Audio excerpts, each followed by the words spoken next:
أعوذ بالله من الشيطان الرجيم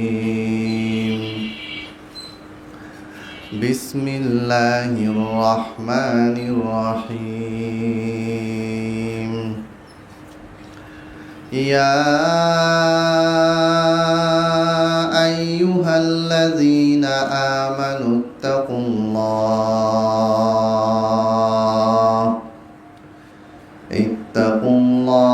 حق تقاته ولا تموتن إلا وأنتم مسلمون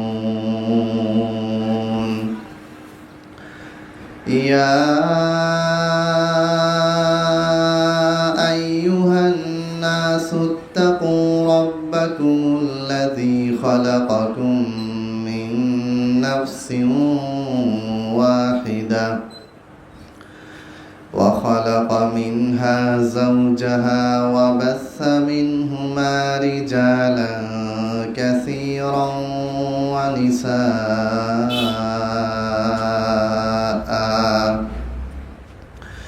واتقوا الله الذي تساءلون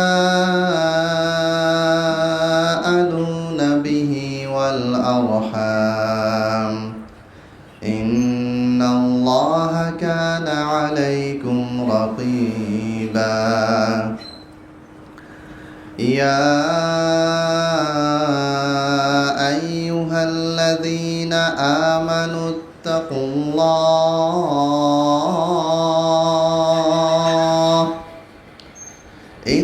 الله وقولوا قولا سديدا يصلح لكم أعمالكم ويغفر لكم ذنوبكم ومن يطع الله ورسوله فقد فاز فوزا عظيما وقال الله تعالى في سورة المائدة يا أيها الذين آمنوا لا تتخذوا اليهود والنصارى أولياء بعضهم أولياء بعض ومن يتولهم منكم فإنه منهم إن الله لا يهدي القوم الظالمين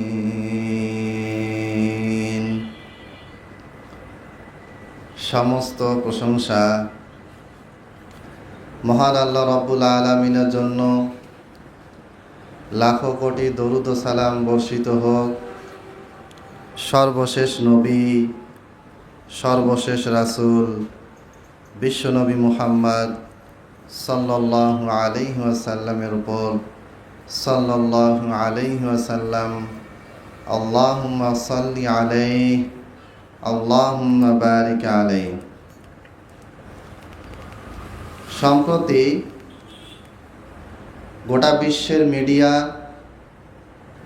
Bangladesh, Bharat, Pakistan, Saudi আরব, গোটা পৃথিবীর সমস্ত মিডিয়া একটি বিষয় নিয়েই খুব চিন্তিত এবং দিনরাত 24 ঘন্টা তারা সেই বিষয়গুলি গোটা পৃথিবীর মানুষের সামনে প্রচার করে যাচ্ছে এবং সারা বিশ্বের মানুষ, মুসলমান, হিন্দু, খ্রিস্টান, বৌদ্ধ, নাস্তিক, মোরতাদ, বেঈমান, প্রত্যেক শ্রেণীর মানুষ, এমনকি রিকশাওয়ালা, ভ্যানওয়ালা পর্যন্ত যেই বিষয়টা নিয়ে চিন্তিত এবং যেই বিষয়টি নিয়ে তারা গবেষণা করছে সেটি হচ্ছে ইসরায়েল এবং ইরানের যুদ্ধ।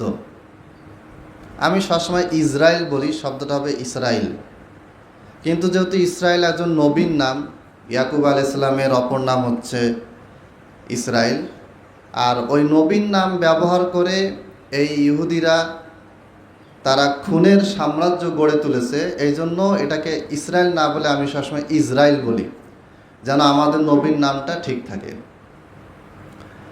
গোটা পৃথিবীর বর্তমানের গবেষণা বিষয় হচ্ছে যে ইসরায়েল হামলা করলো ইরানে, কারণটা কি? 1980 সাল থেকে নিয়ে 1988 সাল পর্যন্ত হরমুজ প্রণালী, যেই প্রণালী দিয়ে আরব বিশ্ব থেকে তেল যায় পার্সিয়ান সাগরে এবং এই পার্সিয়ান সাগর থেকে গোটা পৃথিবীতে তেল আমদানি হয়, রপ্তানি হয়, এই হরমুজ প্রণালীকে কেন্দ্র করে 8 বছর ধরে ইরাকের সাদ্দাম হোসেন 1980 থেকে 1988 সাল পর্যন্ত ইরানের সাথে সাদ্দাম হোসেনের যুদ্ধ চলছিল। উদ্দেশ্য কি? ওই মেইন পয়েন্টটা 40 কিলোমিটার চওড়া এবং অত্যন্ত গভীর এই প্রণালী, এখানে বিশ্বের যে কোনো বড় জাহাজই যেতে পারে। জাহাজ যেতে যেতে যে আটকে যাবে তা হয় না, মানে এত গভীর যে কোনো জাহাজ সেখানে যেতে পারে, সেখানে নোঙ্গর করতে পারে, সেখানে তেলের বড় বড় কন্টেইনারগুলি তারা নিতে পারে এবং কোনো রকম সমস্যা ঝামেলা ছাড়াই বিভিন্ন দেশে এই শিপগুলি, জাহাজগুলি, কন্টেইনারগুলি নিয়ে সেগুলি পৌঁছে দিতে পারে। এমন একটা ইম্পর্টেন্ট জায়গা, এই জায়গাটা যেই দেশের দখলে থাকবে সেই দেশের জন্য আর অর্থনৈতিক কোনো চিন্তাভাবনা করতে হবে না। এখন দজলা নদী, ফোরাত নদী, দুইটা বড় বড় নদী, এক পাশে ইরান আরেক পাশে ইরাক, দুই নদী থেকে এই হরমুজ প্রণালী বের হয়েছে। অল্প একটু দূর গেলেই পার্সিয়ান সাগর, সেখান থেকে গোটা পৃথিবীতে যাওয়া যাচ্ছে। এই জায়গাটা, এই হরমুজ প্রণালী, এই জায়গাটাকে কেন্দ্র করে একটা যুদ্ধ হয়েছিল 8 বছর ধরে। এই যুদ্ধটার নাম হচ্ছে শাতিল আরবের যুদ্ধ। এই যুদ্ধে ইরানের সাথে ইরাকের 1980 সাল থেকে নিয়ে 88 সাল পর্যন্ত যুদ্ধ হয়। এই যুদ্ধে ইসরায়েল প্রতিটা মুহূর্তে, প্রতিটা সেকেন্ডে ইরানকে সাপোর্ট দিয়ে গেছে। তাহলে ওই সময় ইরানকে সাপোর্ট দিয়েছিল ইসরায়েল, তার কারণটা কি? আবার এখন ইরান এবং ইসরায়েলের যুদ্ধ হচ্ছে, এটারই বা কারণ কি? এটার অনেক কারণ আছে, অনেকগুলি ব্যাখ্যা আছে, অনেক বক্তব্য আছে। যেহেতু আমাদের দর্সে হাদিসের আলোচনা চলছে আর রিসেন্টলি এই বিষয়ে অনেক প্রশ্ন আমার কাছে এসেছে, তাই সংক্ষেপে বলে যাই। ইসরায়েল চায় পুরো মধ্যপ্রাচ্য দখলে আনতে, একইভাবে ইরানও চায় পুরো মধ্যপ্রাচ্য দখলে নিয়ে আসতে। কিন্তু প্রথম দিকে এরা হাতে হাত মিলিয়ে মুসলমানদের বিরুদ্ধে যুদ্ধ করেছে, লড়াই করেছে। উদ্দেশ্য কি? ওই সময় সুপার পাওয়ার, আরব বিশ্বের সবচেয়ে শক্তিশালী নেতা ছিল সাদ্দাম হোসেন। তার অনেক ভুল ত্রুটি আছে, সমস্যা আছে। তিনি নিজে একজন সেকুলার ছিলেন, মানে ধর্ম ছাড়া মুসলিম আর কি। আমি মুসলমান কিন্তু ধর্ম মানি না, এর হচ্ছে সেকুলার। রাজনীতিতে ধর্ম চলবে না, শিক্ষাতে ধর্ম চলবে না, অর্থনীতিতে ধর্ম চলবে না, এই রকম চিন্তাভাবনা নিয়ে যারা চলে এদেরকে বলা হয় সেকুলার। এই সাদ্দাম হোসেন যতই সেকুলার হোক, তিনি সুন্নি মুসলিম পরিবারে জন্মগ্রহণ করেছিলেন। আর এটা আমরা সবাই জানি, শিয়া এবং সুন্নিদের ভিতরে একটা ধর্মীয় দ্বন্দ্ব সেই 1000 বছর আগে থেকে চলে আসতেছে। কারণটা কি? কারণ শিয়ারা সাহাবীদেরকে কাফের বলে। ইসনা আশারিয়া 12 ইমামের আকিদা, যারা বর্তমানে তেহরানে রাজধানী, যারা ইরানের ক্ষমতায় আছে, তাদের আকিদা হচ্ছে কোরআনটা বিকৃত হয়ে গেছে, আবু বকর কাফের, ওমর কাফের, আয়েশা কাফের, নাউজুবিল্লাহ মিন যালিক, আরও অনেক আকিদা, কুফরি আকিদা তাদের আছে। এবং তারা সর্বোচ্চ প্রভু, সবচেয়ে শক্তিশালী ব্যক্তি যাকে মনে করে তিনি হচ্ছেন আলী রাদিয়াল্লাহু তাআলা আনহু। আলী যা বলবে ওটাই আল্লাহ বলে। এবং 12 জন ইমাম, তাদের যে 12 জন ইমাম যাদেরকে উদ্দেশ্য করে তারা নিজেদেরকে ইসনা আশারিয়া 12 ইমামের আকিদার অনুসারী বলে, তারা যেটা বলে আল্লাহ সেটাই করেন, এই রকম আকিদা তাদের। তো এগুলির কারণে মুসলমানদের সাথে তাদের কখনোই সম্পর্কটা তৈরি হয়নি, সবসময় একটা দ্বন্দ্ব, বিভেদ চলে এসেছে। এই অবস্থায় ইরান তো একা আর মুসলমান দেশের সাথে পারবে না। তখন কি ছিল?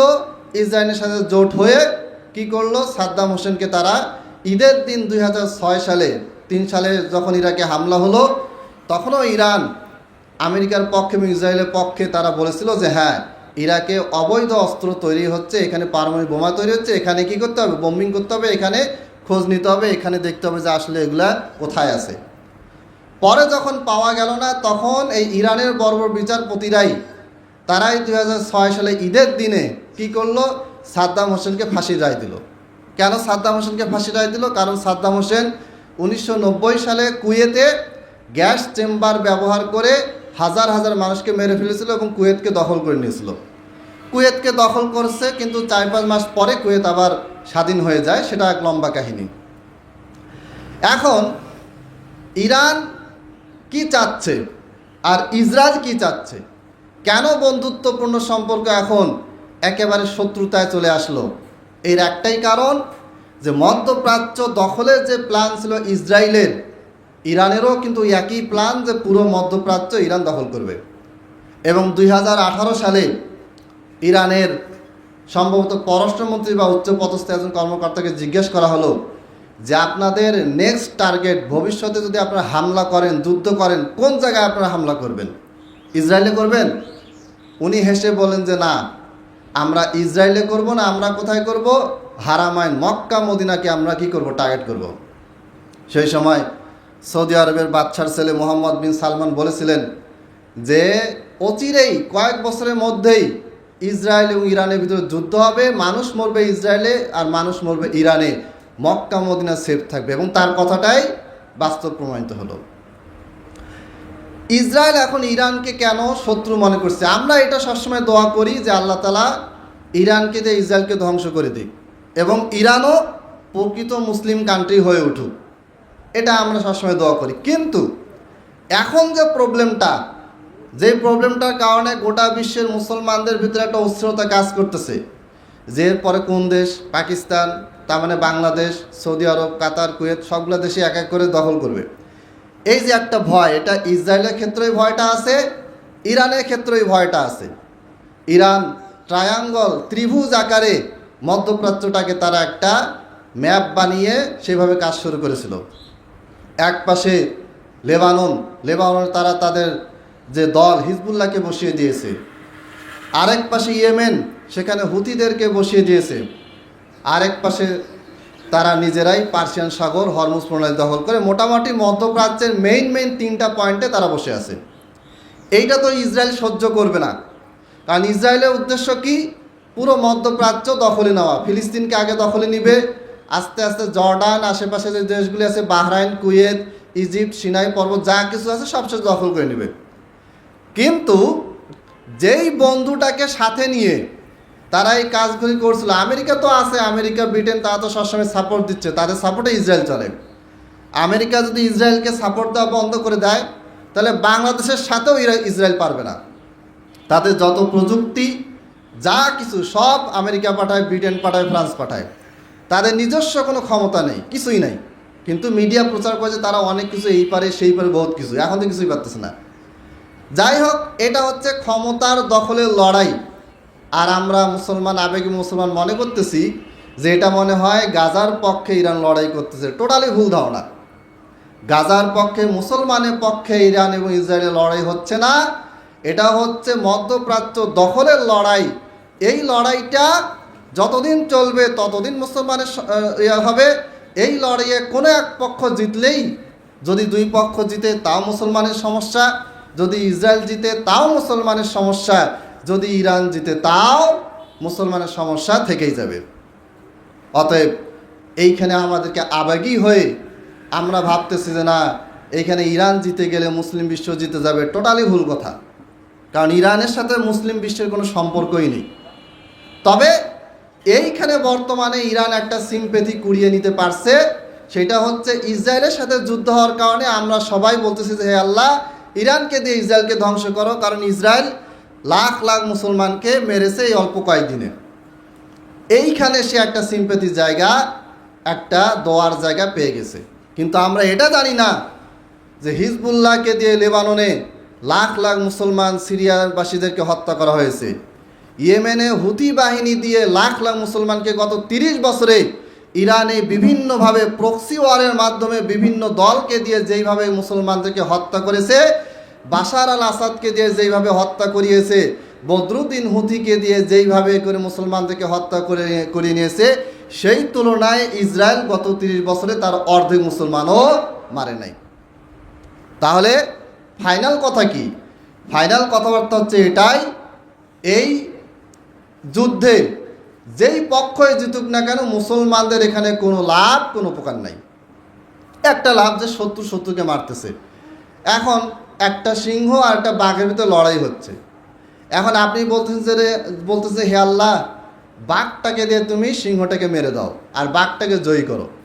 তো সিংহ মরে গেল এক পর্যায়ে, বাঘ জিতে গেল। তো এই বাঘ কী করবে? আপনাকে ছেড়ে দিব? ও তো আসে আমাকে খাবে, আমি যে দোয়া করলাম আমাকে আগে খাবে। কিন্তু যদি দোয়াটা এরকম হয়, হে আল্লাহ তুমি কাঁটা দিয়ে কাঁটা তুলো, তুমি দুজনকে দিয়ে মারো, তাহলে এইটা হবে আমাদের পারফেক্ট দোয়া এবং এই দোয়াটাই আমাদের করা উচিত। এখন এখানে কথা হচ্ছে যে সৌদি আরব বসে থাকে, সৌদি আরব বসে থাকে কী করে? সৌদি আরব কী করে এটা বোঝার ক্ষমতা আসলে আমাদের নাই। এই যে দেখেন, আগে তেল আবিবে ইসরায়েলে কেউ যদি একটা ঢেলও মারতো, সাথে সাথে মার্কিন রণতরী, বিশাল বিশাল জাহাজ, শিপ, তারপরে জঙ্গি বিমান সব কিছু আসে কী করতো? ইসরায়েলের পক্ষে দাঁড়াতো। অথচ 13 জুন থেকে নিয়ে আজকের এই 20 তারিখ পর্যন্ত কয়দিন হয়ে গেল, কয়দিনে ইরানও ইসরায়েল পর ব্যাপক হামলা করেছে। অথচ ইসরায়েলের সাপোর্টে আমেরিকা একটা টাকাও পাঠায়নি, একটা লোকও পাঠায়নি। কারণ কি? কারণ আসল জায়গায় হাত দিছে সৌদি আরব। সৌদি আরব কিছুদিন আগেই, এই 2-3 মাস আগে ডোনাল্ড ট্রাম্পকে ডেকেছিল। যেই সৌদি মোহাম্মদ বিন সালমান আমেরিকার বাচ্চা জো বাইডেন আসলে দেখাই করতে যায় নাই, সেই ব্যক্তি ডোনাল্ড ট্রাম্পকে ডেকে আনলো।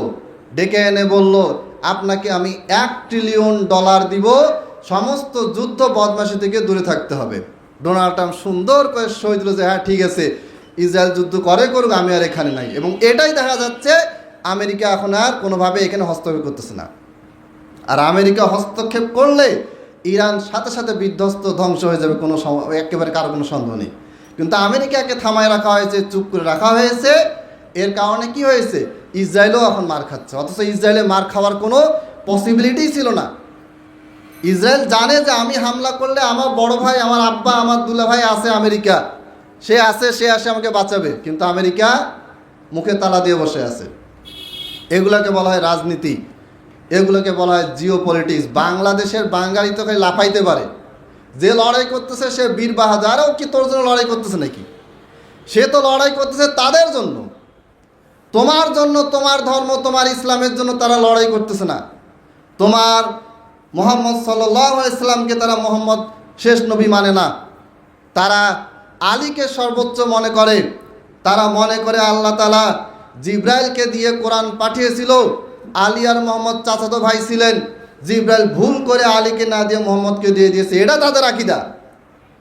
তারা আজানে বলে আশহাদু আন্না আলিয়ান ওয়ালিউল্লাহ। তাদের কালেমাতে আলীর নাম পাঠ না করলে কেউ তাদের মতে মুসলমান হয় না। তাদের দেশে সুন্নিদের কোনো মসজিদ নেই, কোনো মাদ্রাসা নেই। বাংলাদেশের শিয়াদের মসজিদ মাদ্রাসা আছে, বিভিন্ন জায়গায় আছে, কিন্তু তাদের দেশে এই ধরনের কোনো কিছুই নেই। অতএব আমাদের বক্তব্য স্পষ্ট, এই গোটা পৃথিবীতে ইসরায়েল হোক, আমেরিকা হোক, ইরান হোক, এরা কেউই মুসলমানের বন্ধু নয়। এরা প্রত্যেকে মুসলমানের চরম দুশমন। তাদের ভিতরে দ্বন্দ্ব হয়েছে, মারামারি হচ্ছে, কিন্তু তাদের মেইন টার্গেট ইসলামকে ধ্বংস করা। অতএব এখন আপনি যদি বলেন যে দুইজন খুনি, একজন খুনি আমার বন্ধু আর একজন খুনি আমার দুশমন, তাহলে ভুল হবে। দুইটাই আপনার দুশমন, দুইটাই যে বেঁচে থাকবে সুযোগ পেলে আপনাকে মেরে দিবে। আরেকটা বিষয়, এই যে ছোট ছোট বাচ্চাদেরকে হত্যা করা হয়েছে, নিরপরাধ নারী পুরুষদেরকে হত্যা করা হয়েছে, এদের কোনো ক্ষমতা নাই। কেউ শহীদ হয়ে গিয়েছে, কেউ একেবারে আহত, খুব খারাপ অবস্থা। কিন্তু এদেরকে দেখে গোটা পৃথিবীর মানুষ যেইভাবে জেগে উঠেছে, বিগত 5 বছরও এই জিনিসটা হয়নি। আমি অবাক হয়ে খেয়াল করেছি, যেই আমেরিকাতে কোনো ছাত্র কখনো প্যালেস্টাইনের পক্ষে কোনো কথাই বলতো না, সেইখানে ইহুদি স্টুডেন্ট, খ্রিস্টান স্টুডেন্ট, একেবারে নাস্তিক যারা, রিচার্ড ডকিন্সের একেবারে ভক্ত, গোটা বিশ্বে যারা ইসলামের বিরুদ্ধে, এরা পর্যন্ত একেবারে অক্সফোর্ডে বলেন, হার্ভার্ডে বলেন, কুইন মেরি বিশ্ববিদ্যালয় বলেন, বিশ্বের সবচেয়ে বড় বড়, এমনকি ইসরায়েলের ভিতরেও এরা বিদ্রোহ করেছে, আন্দোলন করেছে যে প্যালেস্টাইনের উপরে যে হামলা হচ্ছে এটা বন্ধ করতে হবে। এবং এই জিনিসটা ডোনাল্ড ট্রাম্পও বুঝছে যে না, আমার দেশের জনগণের বাইরে যাওয়া যাবে না। যতই ক্ষমতাধর হোক একটা প্রেসিডেন্ট, সে যদি তাদের দেশের অধিকাংশ জনগণের বিরুদ্ধে যায় তাহলে সে কিন্তু আস্তে আস্তে তার গদিটা টিকায় রাখতে পারবে না, দুর্বল হয়ে যাবে। এটা তো আর বাংলাদেশ না যে হাসিনা মনে করছে আমি আসি, এদিকে 90% মানুষে তার বিরুদ্ধে গেছে, ওই কয় যে 100টা মানুষ সবাই আমার বিপক্ষে যাক আমি থাকতে পারবো, এটা মনে করছে, কিন্তু পারে না। কিন্তু ডোনাল্ড ট্রাম্প তো এত বোকা না, সে তো বুঝতে পারতেছে না আমাদের দেশে যেই বিশ্ববিদ্যালয়, বাংলাদেশে তো বিশ্ববিদ্যালয়ের ছাত্ররা রাস্তায় নামলে গুলি করে মারে দেয়, কিন্তু উন্নত বিশ্বে এটা করে না। তারা গুরুত্ব দিয়ে দেখে যে ছাত্ররা নামছে, ভার্সিটির টিচাররা নামছে, যাদেরকে দিয়ে গবেষণা হয়, যাদেরকে দিয়ে একটা দেশের শিক্ষা ব্যবস্থা চলে, তারাই যখন আমার বিপক্ষে নামছে তাহলে আমাকে রাখানো যাবে না।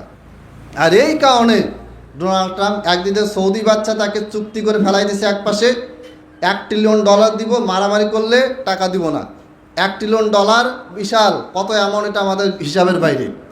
এই পরিমাণ ডলার, এই পরিমাণ টাকা দিয়ে ডোনাল্ড ট্রাম্প অনেক কিছুই করতে পারবে। আর ওই টাকাটা নিবে না, না নিয়ে ইসরায়েলকে দিবে, উল্টা আরও খরচ হবে, টাকা নষ্ট হবে, খালি মারামারি হবে। আর আমার দেশের জনগণ আবার আমার বিপক্ষে আছে, আরও বেশি বিপক্ষে যাবে, তো কী লাভ, তার চেয়ে চুপ থাকি। এই কারণেই এই প্রথম ইতিহাস হলো 2025 সালে যে ইসরায়েল মার খাচ্ছে। ইসরায়েলের মোসাদের মেইন যে ওদের হেডকোয়ার্টার, সেখানে হামলা হয়েছে, 2-3টা ব্রাঞ্চ একেবারে ধ্বংস হয়ে গেছে। তেল আবিবের মতন শহর, যেখানে বাইরে থেকে কোনো কিছু ঢুকে না, খোলা আকাশ, আপনি রকেট মারবেন, রকেট আকাশেই ধ্বংস হয়ে যাবে, রকেট পড়বেই না। আপনি শক্তিশালী মিসাইল ছুড়বেন, এই মিসাইলটা খোলা আকাশেই কী হয়ে যাবে, ভেঙে যাবে, মানে ধ্বংস হয়ে যাবে, এটা নিচে পড়বে না। এত শক্তিশালী সিকিউরিটি, এই সব কিছু ভেদ করে মিসাইল ভিতরে ঢুকতেছে। মোসাদের সবচেয়ে বড়, যারা মোসাদ হচ্ছে একটা গোয়েন্দা বিভাগ, গোটা পৃথিবীর সবচেয়ে শক্তিশালী যে কয়েকটা গোয়েন্দা বিভাগ আছে তার মধ্যে মোসাদ একটা। এই মোসাদের লোকেরাই ইরানের ভিতরে ঢুকে কি করেছে, ইরানের বড় নেতা খেতাকে একদিনে 20 জনকে কি করেছে, তারা তথ্য দিয়েছে, ওই হিসেবে মিসাইল ছড়েছে, মাইসাইল এসে ওকে মারে দিয়েছে।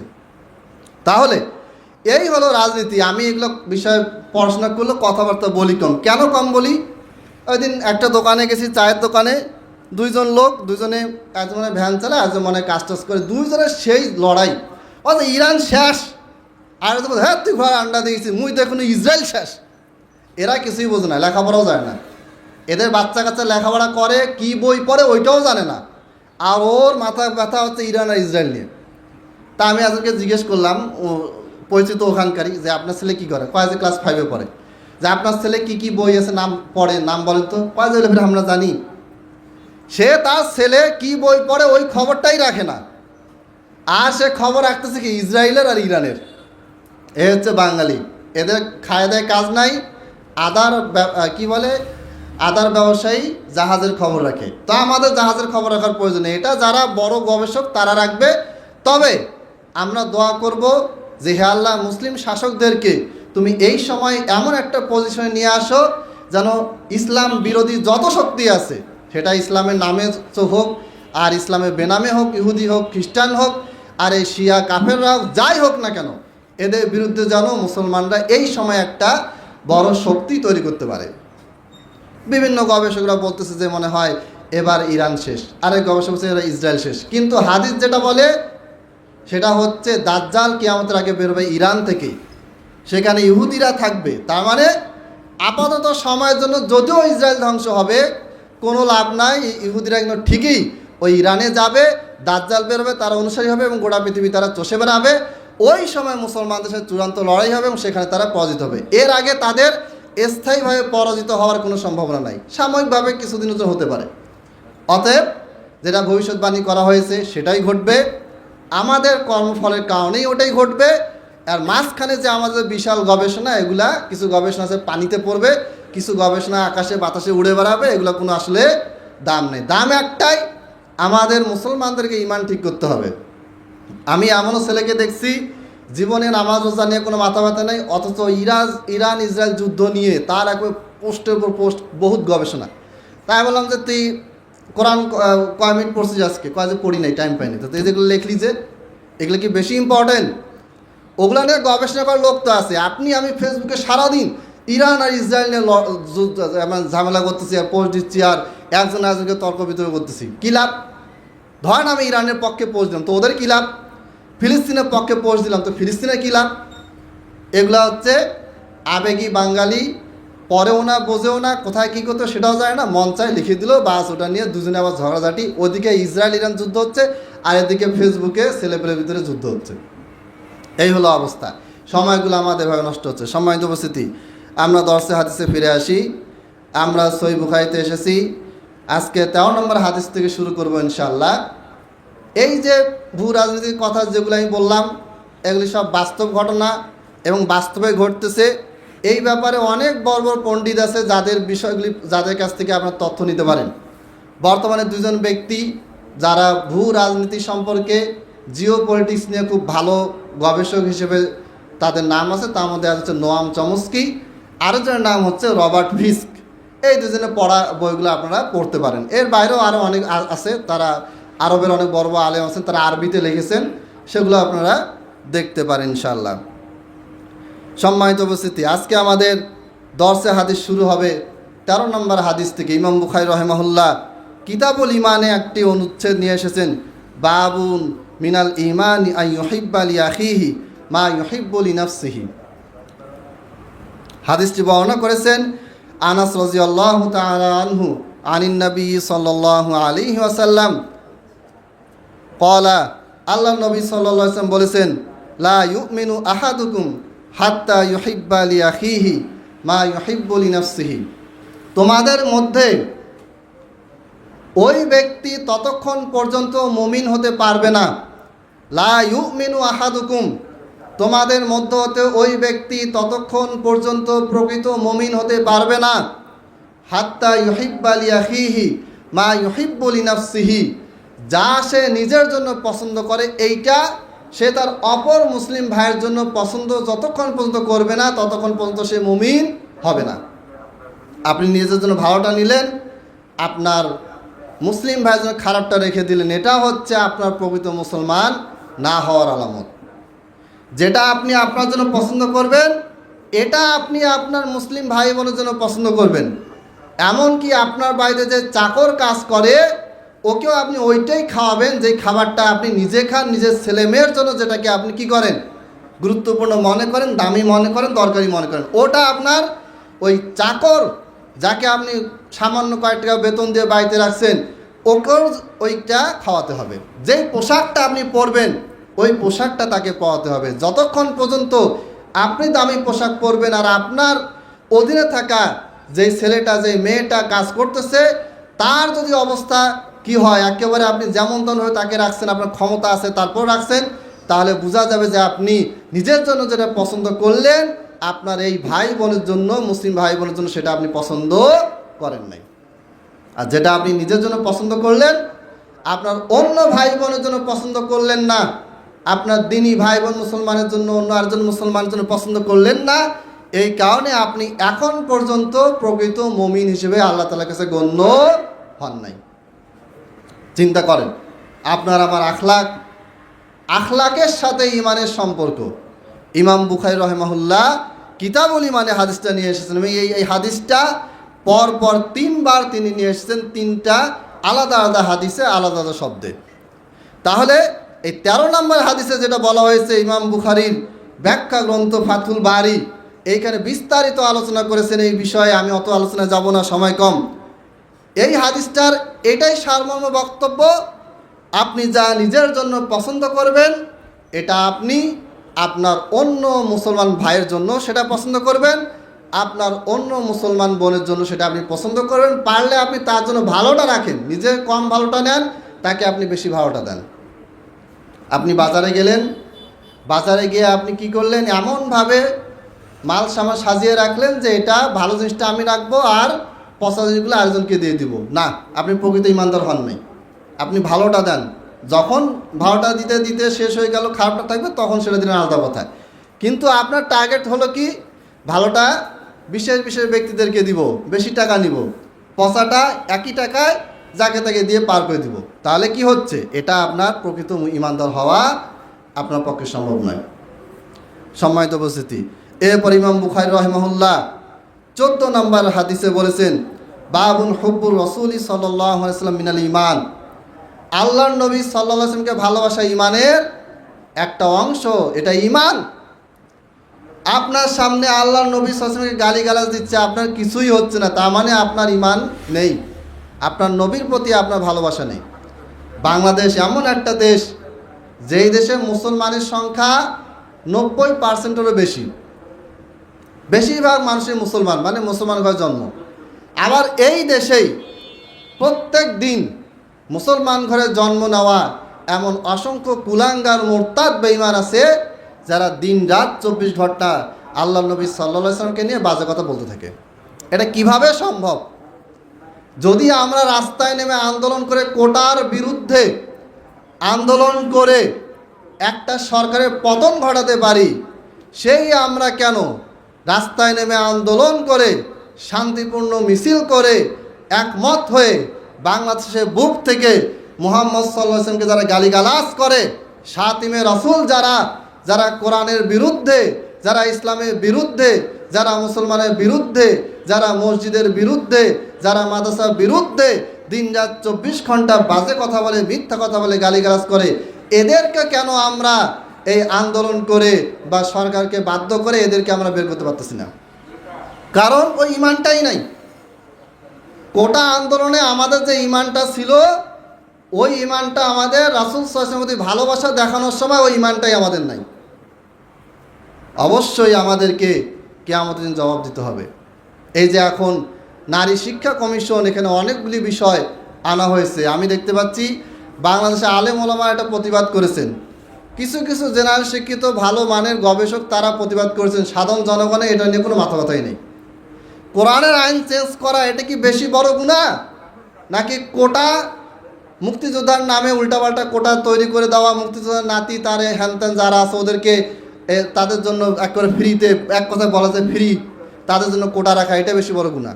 কোনটা বড় গুনাহ? যদি কোটাতে মুক্তিযোদ্ধার নাতিরা থাকতে পারবে না, ঠিক আছে, এটার বিরুদ্ধে আমরা আন্দোলন করছি 100% ঠিক আছে, কিন্তু আজকে কোরআনের আইনের বিরুদ্ধে যে আইন তৈরি করার জন্য সুপারিশ করা হচ্ছে, আইন রাখা হয়েছে, এটার বিরুদ্ধে আমরা কবে আন্দোলন করব?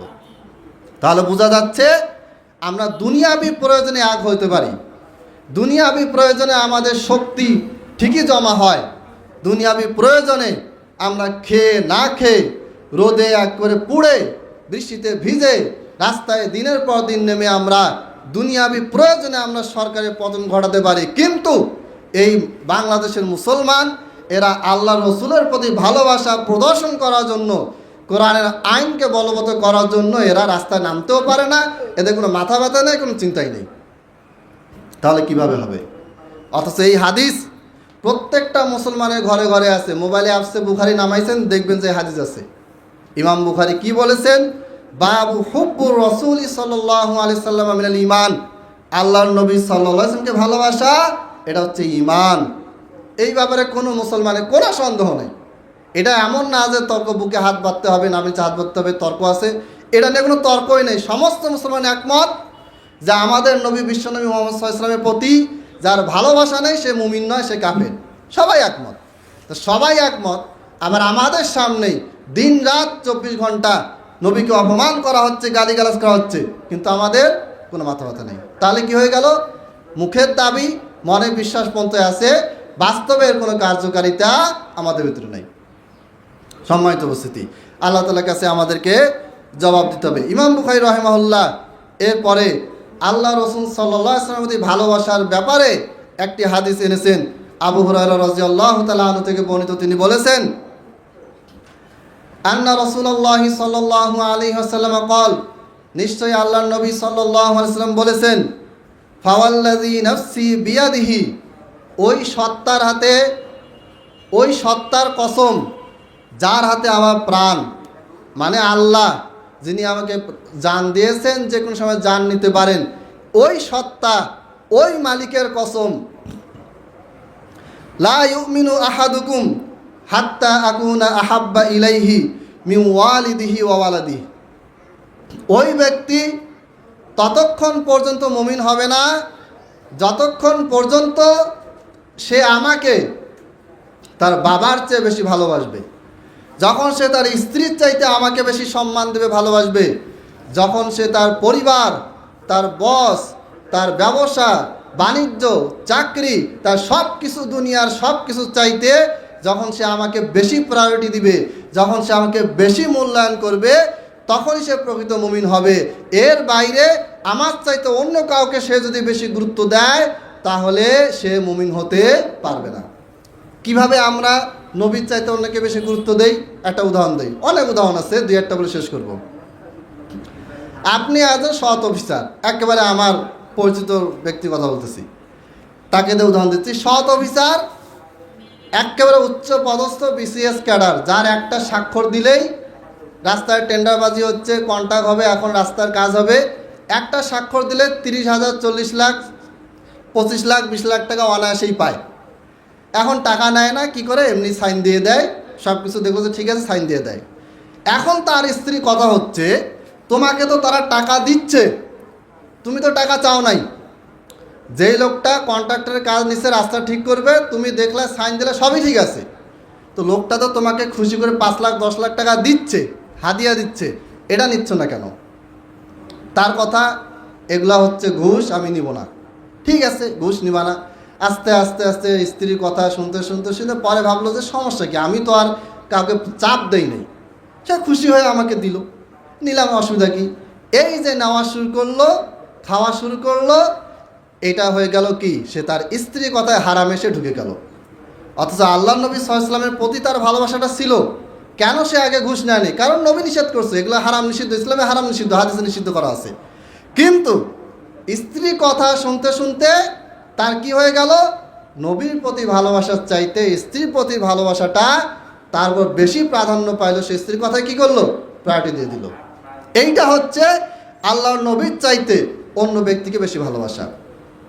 তারপরে মসজিদে পাক্কা মুসলিম, রাজনীতিতে গিয়ে কোনো ইসলাম চলবে না, মোহাম্মদ চলবে না, কিছু চলবে না, রাজনীতির মতো ইসলামের জায়গায়, ওই জায়গায় গিয়ে আপনি কি করলেন? নিজের নেতাকে আপনি বড় মনে করলেন, আর গোটা পৃথিবীর নেতা বিশ্বনবী মোহাম্মদ সাল্লাল্লাহু আলাইহি ওয়াসাল্লামকে কি করলেন?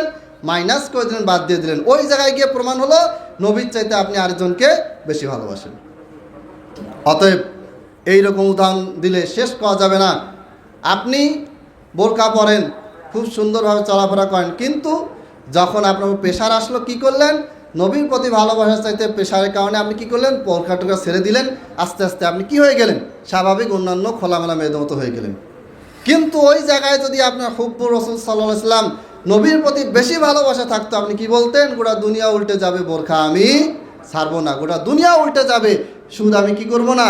অ্যাকসেপ্ট করব না। এটাই হওয়া উচিত ছিল, কিন্তু এটা হচ্ছে না। তাহলে আমাদের সমাজে এরকম অহরহ যে আমাদের কর্মকাণ্ডের দ্বারা প্রমাণিত হচ্ছে যে আমরা আমাদের রসুলের চাইতে কিছু কিছু ক্ষেত্রে আমরা অন্যান্য ব্যক্তিদেরকে বেশি ভালোবাসি। নেতার পেছনে স্লোগান দিতে গিয়ে নামাজও পড়ে না, নামাজ পড়ার টাইমও নেই, আজান দিচ্ছে, নেতা বলতেছে যে আজানটা 5 মিনিট পরে দিল না কেন, এখনই কেন দিচ্ছে, আমি তখন বক্তব্য দিচ্ছি। তার মানে কি? এরা হচ্ছে নিঃসন্দেহে বড় কুফরিতে লিপ্ত। এরা আল্লাহর নবী সাল্লাল্লাহু আলাইহি ওয়াসাল্লামের উম্মত বলে নিজেকে দাবি করে, নিজেদেরকে মুসলমান বলে দাবি করে, কিন্তু বাস্তবে এদের ভালোবাসা মুহাম্মদ সাল্লাল্লাহু আলাইহি ওয়াসাল্লামের প্রতি নাই, এর বাইরে অন্য কারো প্রতি তাদের ভালোবাসা আছে। তাদের কথায় তারা উঠে, তাদের কথায় তারা বসে। সম্মানিত উপস্থিতি, এই রকম ব্যক্তি যার কথা চাল চলনে সে হারামটাকে গ্রহণ করলো কোনো একজন ব্যক্তির কথায়, আর হালালটাকে সুন্নাটাকে বাদ দিল নবী সাল্লাল্লাহু আলাইহি ওয়াসাল্লামের হাদিস জানার পরও, এর মানে হচ্ছে সে নবীর চাইতে ওই ব্যক্তিকে বেশি ভালোবাসে। আর আমরা যারা নবীর চাইতে অন্য কাউকে বেশি ভালোবাসি, আমাদের ঈমান নেই, সে কখনো ঈমানদার হতে পারবে না। এটা অহরহ হচ্ছে এখন। সম্মানিত উপস্থিতি, সময় শেষের দিকে আরেকটি হাদিস বলে আমি শেষ করব। এই হাদিসটাই আবার ইমাম বুখারী নিয়ে এসেছেন। এখানে আরেকটা শব্দ তিনি বেশি আরও জোরদার করে বলেছেন, সেটা হচ্ছে লা ইউমিনু আহাদুকুম হাত্তা আকুনা হাব্বা ইলাইহি মিন ওয়ালিদিহি ওয়া ওয়ালাদিহি ওয়ান নাসি আজমাইন। প্রথমে শুধুমাত্র পিতামাতা সন্তানের কথা বলা হয়েছিল, এরপরে সমস্ত পৃথিবীর সমস্ত মানুষের কথা বলা হয়েছে। গোটা পৃথিবীতে যত মানুষ এসেছে, আছে, আসবে, এই সমস্ত মানুষের উপরে কাকে প্রায়োরিটি দিতে হবে? মোহাম্মদ সাল্লাল্লাহু আলাইহি ওয়াসাল্লামকে দিতে হবে। আমাদের বাংলাদেশের সংবিধানে 4টা মূলনীতি আছে, 4টাই কুফরি মূলনীতি, যেটা সরাসরি হাদিসের বিরুদ্ধে। ডেমোক্রেসি সরাসরি ইসলামের বিরুদ্ধে। আজকে যেই বড় বড় দলগুলি, বিশেষ করে জামাত ইসলাম, ডেমোক্রেসির মাধ্যমে ক্ষমতা অর্জন করতে চায়, এই জামাত ইসলামের আমির প্রধান যিনি এই দলটা প্রতিষ্ঠা করেছেন, মাওলানা মওদুদী রহিমাহুল্লাহ, তিনি স্পষ্টভাবে এই ডেমোক্রেসিকে কুফরি মতবাদ বলেছেন এবং তিনি অসংখ্য কিতাবে এই গণতন্ত্রকে ধর্মহীন, লা মাযহাবিয়াত লা দীনিয়াত এইভাবে করে উল্লেখ করেছেন। মানে এই গণতন্ত্রটা, ডেমোক্রেসিটা কি হচ্ছে, এটার সাথে ইসলামের কোনো সম্পর্ক নেই, স্পষ্টভাবে তিনি বলে গেছেন। কিন্তু আমরা এটাকে পরিবর্তনের কোনো কথাবার্তা আমরা কখনো বলি নাই, আমরা এটা মেনে নিছি। কমিউনিজম কোত্থেকে আসছে এটা আমরা জানি না, মার্ক্সবাদ থেকে এগুলো আসছে। যারা এই সমস্ত প্রচার করেছে, প্রতিষ্ঠা করেছে, এরা কেউ মুসলিম ছিল না, এরা সবাই ইসলাম বিদ্বেষী ছিল। তাদের মূলনীতি বাংলাদেশের 90% মুসলমানের দেশে সংবিধানের ভিতরে ঢুকে আছে। ন্যাশনালিজম, জাতীয়তাবাদ, আমি বাঙালি, তুমি বিহারি, আমি অ্যারাবিয়ান, তুমি টার্কি, তুমি আমেরিকান, অমুক ব্রিটেন, এই যে মুসলমানদের ভিতরে যে জাতিভেদ ঢুকে গেছে, এটা ইসলামে কঠোরভাবে নিষিদ্ধ, টোটালি হারাম। এটা আমাদের সংবিধানে লেখা আছে। Nationalism, secularism, no religion in education, শিক্ষায় কোনো ধর্ম থাকবে না। শিক্ষা মতো ধর্ম, তোমার মসজিদে চলো, মসজিদে করো, বাড়িতে করো, সমস্যা নেই। ইকোনমিক্স, অর্থনীতিতে কোনো ইসলাম চলবে না, রাজনীতিতে কোনো ইসলাম চলবে না। এই যে মূলনীতিগুলা আমার আপনার সামনে প্রণয়ন করা হয়েছে বাংলাদেশে, এখন পর্যন্ত বাংলাদেশের সংবিধান 17 বার চেঞ্জ হয়েছে, 17 বার চেঞ্জ হয়েছে, আরও কতবার যে হবে, কিন্তু এই 4টা কুফরি মূলনীতি আজ পর্যন্ত পরিবর্তন হয় নাই। তাহলে আপনার আমার ভিতরে রাসূলের প্রতি ভালোবাসা কোথায়? রাসূলের প্রতি ভালোবাসা থাকলে রাসূলের কথা, রাসূলের আইন হতো আমাদের পার্লামেন্টের সর্বোচ্চ দামি কথা, এবং সেই কথা দিয়ে ইসলাম চলতো। কিন্তু এমন ব্যক্তিদেরকে দিয়ে যাদের চিন্তা ভাবনা সারাটা জীবন ইসলাম বিরোধী ছিল, ইসলামের বিরুদ্ধে যারা ছিল, তাদের কথাগুলি আমাদের মুসলিম দেশের সংবিধানে 4টা মূলনীতি আকারে উপস্থাপন করা হয়েছে এবং সেটা আমরা মেনে নিছি। তাহলে আমরা রাসূলকে কীভাবে ভালোবাসলাম? আমরা তো রাসূলের চাইতে অন্যান্য কাফের মুশরিক নেতাকে বেশি কী করলাম? ভালো মনে করলাম। আল্লাহ তাআলা সূরা আহজাবে বলেছেন, ইন্না আতানা সাদাতানা ওয়া কুবারানা ফাআদাল্লুনা সাবিলা। আজকে আমরা যারা কমিউনিজম, ন্যাশনালিজম, ডেমোক্রেসি আর এই সেকুলারিজম ইত্যাদির পিছনে যারা আমরা জান দিচ্ছি, জীবন দিচ্ছি, বড় বড় নেতাদের পিছনে যে আমরা যা ঘুরে বেড়াচ্ছি, কিয়ামতের দিন এই সমস্ত নেতারা আমাদের সাথে তাদের সম্পর্ক কি করবে? বিচ্ছিন্ন ঘোষণা করবে। তখন আমরাই আবার আল্লাহর কাছে বলবো, ইন্না আতানা রব্বানা আতিহিম দুফাইনি মিনাল আযাব। হে আল্লাহ, এই নেতাদের পিছনে ঘুরে ঘুরে আমরা ইসলামের বিপক্ষে গিয়েছিলাম, আপনি কি করেন? এদেরকে ডবল শাস্তি দেন। রব্বানা আতিহিম দুফাইনি মিনাল আযাব, এদেরকে ডবল শাস্তি দেন। কেন? ইন্না আতানা সাদাতানা ওয়া কুবারানা ফাদাল্লুনা সাবিলা। আমরা এদের অনুসরণ করেছিলাম, এরা আমাদেরকে কি করেছে? ফাদাল্লুনা সাবিলা, গোমরা করেছে। অতএব আপনার হিসাব কিয়ামতের দিন আপনাকে দিতে হবে। আপনি কোন দল করেন এটা হিসাব আপনাকে কিয়ামতের দিন আল্লাহর সামনে দিতে হবে। আপনি কোন চিন্তা ভাবনায় চলেন এটার হিসাব কিয়ামতের দিন আল্লাহ তাআলার কাছে দিতে হবে। আপনি কোন চিন্তা ভাবনা নিয়ে চলেন, আপনার প্রতিটা পদক্ষেপ কোন দিকে যাচ্ছে, আল্লাহর দিকে যাচ্ছে নাকি ইবলিসের দিকে যাচ্ছে? কখনো আল্লাহর দিকে যান, কখনো ইবলিসের দিকে যান, কখনো কোরআনের পক্ষে, কখনো কোরআনের বিপক্ষে, কখনো মন যাচ্ছে তাই করতেছেন। কোরআনের পক্ষে গেল না বিপক্ষে গেল, চিন্তা ভাবনা করার সময় নাই। এই প্রত্যেকটা কাজ যেটা আপনি স্বেচ্ছায় করতেছেন, যেটা আপনি ভুলে করতেছেন, যেটা অন্যের কথায় করতেছেন, যেটা নিজের ইচ্ছায় করতেছেন, নিজের বুদ্ধিতে করতেছেন, সব কিছুর হিসাব কার কাছে দিতে হবে? আপনাকে, আমাকে, আল্লাহর কাছে দিতেই হবে। এখান থেকে পালানোর কোনো উপায় নাই। অতএব প্রকৃত মুসলমান হিসেবে, প্রকৃত মুমিন হিসেবে যদি আপনি আমি মৃত্যুবরণ করতে চাই, তাহলে আপনার আমাকে কি করতে হবে? ঈমান ঠিক করতে হবে, প্রত্যেকটা আমল ঠিক করতে হবে। আর ঈমান আমল ঠিক করার প্রথম শর্ত হচ্ছে আপনাকে কি করতে হবে? ঈমান জিনিসটা বুঝতে হবে। কিভাবে বুঝবেন? পড়াশোনা করে বুঝবেন। কোরআন পড়ুন, হাদিস পড়ুন, ইসলামিক বই পড়ুন, আস্তে আস্তে বিষয়গুলি বুঝবেন ইনশাআল্লাহ। আল্লাহ তাআলা আমাদেরকে যাবতীয় ব্যস্ততা হতে কিছু সময় বের করে জ্ঞান অর্জনের জন্য তৌফিক দান করুন। আমিন। ওয়া আখিরু দাওয়ানা আলহামদুলিল্লাহি রাব্বিল আলামিন।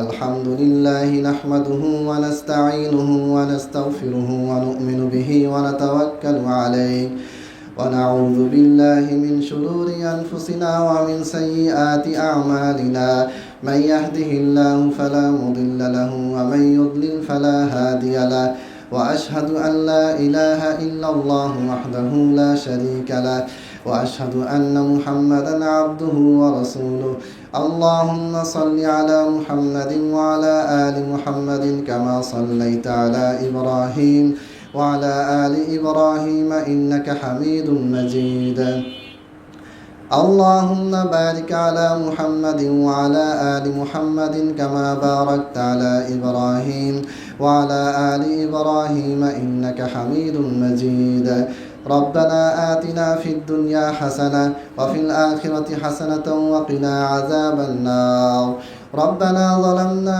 أنفسنا وإن لم تغفر لنا وترحمنا لنكونن من الخاسرين عباد الله رحمكم الله إن الله يأمر بالعدل والإحسان وإيتاء ذي القربى وينهى عن الفحشاء والمنكر والبغي يعظكم لعلكم تذكرون فاذكروني أذكركم واشكروا لي ولا تكفرون